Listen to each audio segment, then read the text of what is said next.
Paz e bem, sou Valmir Peixoto, mais uma vez em nosso canal, Estudando Consciente. Por que eu digo nosso canal? Porque sem os senhores e as senhoras, o canal não funcionará e eu não conseguirei executar a tarefa de dividir conhecimento, a riqueza do conhecimento. Desejo que as senhoras e senhores dê o seu gostei, se não gostar, desgoste. Gostando, compartilhe, nos ajuda a executar essa tarefa que a espiritualidade nos incumbiu e para que o canal cresça. E quem não se inscreveu, se inscreva, dê um joinha lá no toquinho lá no sino para receber notificações. Queríamos de antemão, quem tiver perguntas para fazer, não precisa ser dos temas que já conversamos, não tem necessidade, qualquer dúvida que tiver perante a lei divina, né? Ou sobre Umbanda, 3 perguntas, a gente vai responder no máximo 3, escreva nos comentários, aí eu vou estar vendo, vou receber, vou analisar, se eu não souber, eu vou procurar nos compêndios, nos livros, o qual é o significado, a resposta correta para essa pergunta. Hoje, nós estaremos fazendo esse vídeo em pouco tempo, vamos voltar a fazer 15 minutos, fizemos de 30, quase 30, né? 2, quase 30, porque houve uma necessidade, a internet melhorou, é outro provedor, né? Conseguimos aí junto com os sobrinhos, eu e mais 3 sobrinhos estamos dividindo com outro provedor, outra empresa e é rápido deles. Mas nós vamos procurar manter 15 minutos, muitas pessoas não gostam de ouvir muito vídeo, né? Muito tempo de vídeo, ou não tem tempo, atarefado, vamos procurar fazer sempre de 15 minutos, quantas vezes, né, por semana for necessário, tá? E vamos, para encerrar, costurar bem direitinho sobre o suicídio, venham pensando no fato ocorrido em 1º de maio de 1994, com o desencarne do nosso ídolo, né, da Fórmula 1, Ayrton Senna, desencarnou num acidente automobilístico. Então, muitos podem estar pensando, né, porque quando nós fomos fazer parte de um centro kardecista, mais ou menos ali, não lembro bem, em 2000, no grupo de estudo foi levantado, aventado, né, a seguinte questão: Ayrton Senna, sabendo do risco, ele desencarnou, é um suicídio? Então vamos analisar. Existe hoje em dia há o risco de morte eminente, né? Várias profissões, mas tem aquelas profissões que têm mais risco. É o vigilante patrimonial, de escolta, carro forte e segurança, vigilante de segurança pessoal privada, que acompanha a autoridade, né? Geralmente o empresário, nós da iniciativa, nós da segurança privada. E nós temos os policiais, né? Polícia Militar, Policial Civil, Policial Rodoviário Federal, Policial Federal. Temos algumas guardas metropolitanas, como em São Paulo, né? Acho que agora no estado do Rio é São Gonçalo, que portam armas letais, armas de fogo. Será, se houver um sinistro, uma ocorrência, um assalto, como houve no depósito central do Grupo Pão de Açúcar, né? Mês passado, que invadiram, roubaram não sei quantos milhões em equipamento, mercadoria, e mataram um vigilante desarmado. Será que, se houver uma troca de tiro, seja um dessas que eu comentei, policial, guarda metropolitano, guarda civil metropolitana, vigilante, das 3 áreas de vigilância privada, seria um suicídio? Não, não é um suicídio. É o efeito colateral da profissão. É um risco da profissão. Como mergulhador de profundidade, mineiro no fundo lá nos fundos subterrâneo. Todas essas estão, mas essas são as que mais têm probabilidade, principalmente os policiais, no risco de morte. Então, no nosso parecer, nosso entendimento, não é um suicídio. voltamos a frisar, é o efeito colateral da profissão. Como se fosse um carpinteiro, ele está lá trabalhando na carpintaria, no material, ou e fazendo um móvel, que é o marceneiro. Ele, por acaso, ele corta o dedo, ele espeta uma ferpa de madeira, um cozinheiro queima a mão.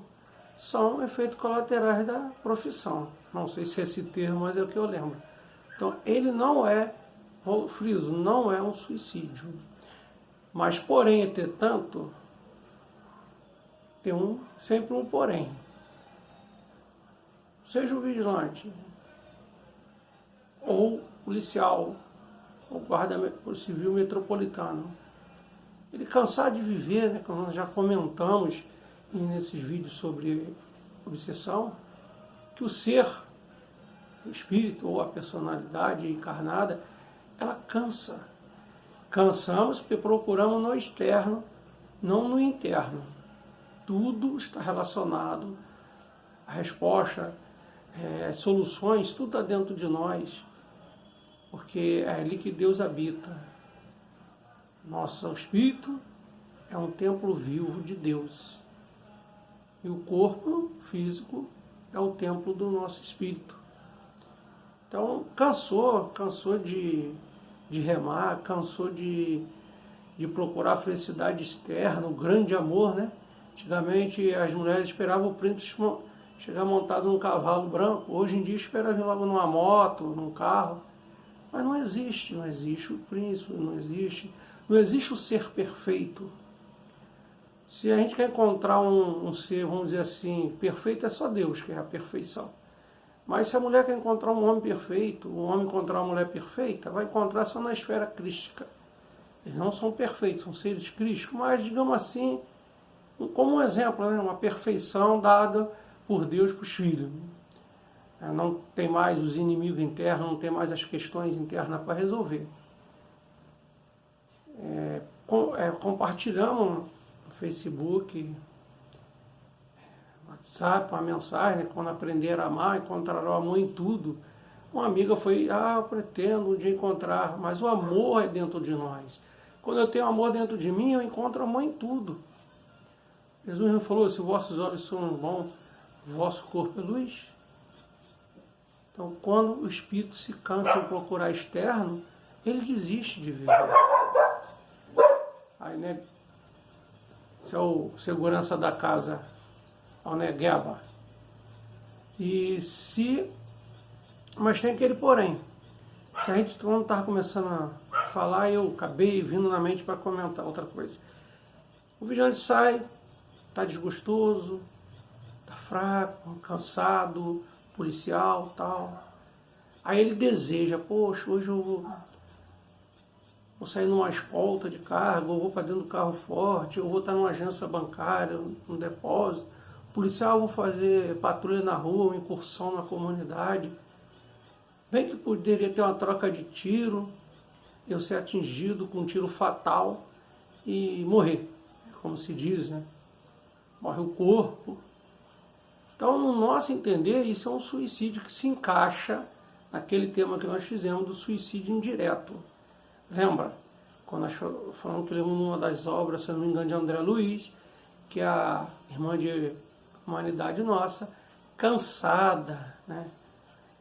Desanimada de viver, não queria mais viver, desencarna pelo um resfriadozinho comum, ela é colhida. É considerado um suicídio indireto. Assim é nessa profissão. Ou até um motorista de ônibus, de táxi, carro de aplicativo, ele sai, hoje bem que eu podia colidir com um poste, ou preferência um poste, não com outro carro, não colidir com um poste, ou mesmo até colidir com um carro, é um suicídio indireto. Porque nós plasmamos, né? Nós não compartilhamos que o pensamento, ele cria vida,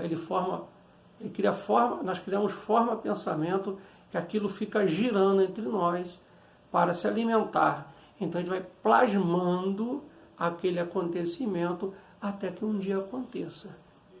mas dentro da lei, ressaltando, relembrando que a lei divina ela tem o atenuante e o agravante. Nem tudo é igual, toda regra tem sua exceção. Deus, no nosso entendimento, ele não julga pelo ato, ele julga pela intenção. Será por que eu desisti de viver? Será por que eu desejei a morte? Então é assim que nós entendemos que Deus procede no julgamento. Então a gente tira isso da mente, que desencarnou, suicidou, vai para o umbral, vai para a zona umbralina, o vale dos suicidas. Frisando bem, nem toda causa é igual, toda regra tem sua exceção. Não há necessidade de passar lá no umbral, de ficar. Então, as leis divinas, ela tem esse jogo de cintura de julgar só pela intenção. Não, se na lei humana existe o atenuante e agravante que nós explicamos, o atenuante e a lei divina, a lei humana, ela é mutável.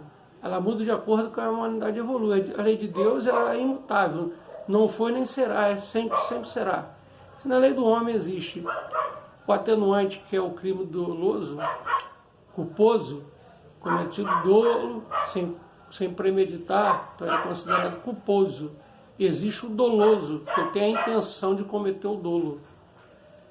Até citei o exemplo que no entendimento, a pessoa que dirige, se embriaga, consome outros tipos de droga, sabe que isso leva a um acidente, então ele assumiu o risco de dirigir após ingerir álcool, consumir outros tipos de droga. Assim também a lei divina, ela vai analisar.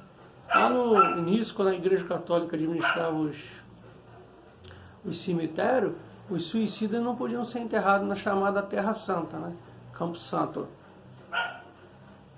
Eles eram enterrados fora do cemitério, não podia haver missa para eles. E voltamos a lembrar, quem quiser conhecer a história de um suicida, o livro, não lembro se eu falei, né? Se eu falei, ele relembra, se eu não falei, eu sugeri.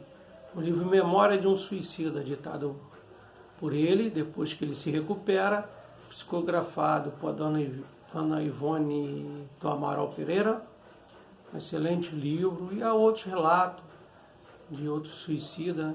Ao relato no Céu e Inferno, de alguns que se suicidaram, Kardec conversam com eles.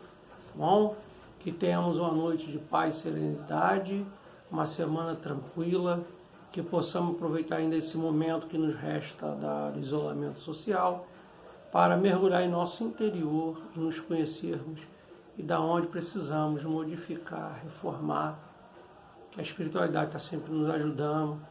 Sugestão, você está com a mente desequilibrada, ora um terço, né? Converse com alguém, procura um terapeuta, um psicólogo, um psiquiatra. Voltamos a frisar, tá aí o nome do hospital Pedro Alcântara. Conversa com o padre, com o pai de santo, liga para o CCVV, Centro de Valorização da Vida. Vamos, bola para frente. Caiu, levanta, sacode a poeira, dá a volta por cima. Faça oração para o santo de devoção, orixá, entidade. Sendo uma vela, que não é para o anjo, a gente fala que é para o anjo, é para nós. Sendo uma vela de 7 dias, eu já mostrei aqui no altar que acabou. Então a gente acende e uma vez por dia vai de frente, ore. Essa vela ela explode numa proporção, igual tipo uma bomba nuclear, né, de fusão. Ela explode ali, ela abrange todos que necessitam e nos fortalece. Bom, gratidão, gratidão, sempre gratidão.